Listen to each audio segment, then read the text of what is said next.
आप अपने आप को तो भूलिए पहले व्रत में, आप तो अपने आप को भुला ही नहीं पा रहे हैं व्रत में, तो देवी मां को कैसे पाओगे? व्रत में आपको आपका शरीर भी याद है, आप अपनी शारीरिक इंद्रियों पे भी पकड़ नहीं कर पा रहे हो, आपको रस भी याद है, जीभ का टेस्ट भी याद है, आपको कुट्टू के आटे की कचौड़ी भी याद है, साबुदाने की खिली खिली आपको खिचड़ी भी याद है, आलू की चिप्स भी याद है, चाय भी याद है, ये तमाम चीजें इंद्रियां आपको याद हैं, तो कैसे आप देवी मां की प्राप्ति कर लोगे? ये समझाइए ना जरा। व्रत का मतलब भूखा रहना है ही नहीं। व्रत का मतलब त्याग है, अपनी शारीरिक इंद्रियों पे पकड़ करना है ताकि आपकी इंद्रियां पकड़ में आ जाए, शरीर को भूल जाओ, तब आप अध्यात्म में आगे बढ़ोगे।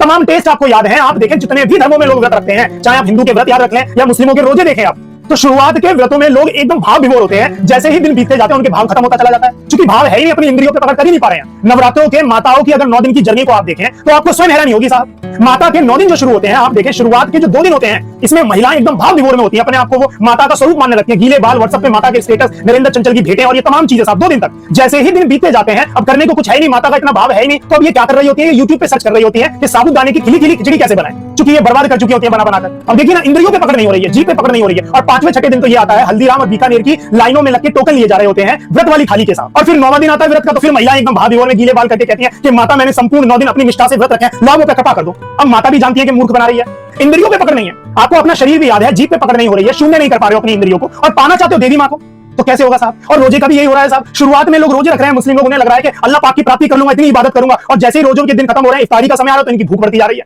तो भूख भी याद है, शरीर भी याद है, तो कहां से माता रानी खुश होंगी और कहां से अल्लाह पाक खुश होगा?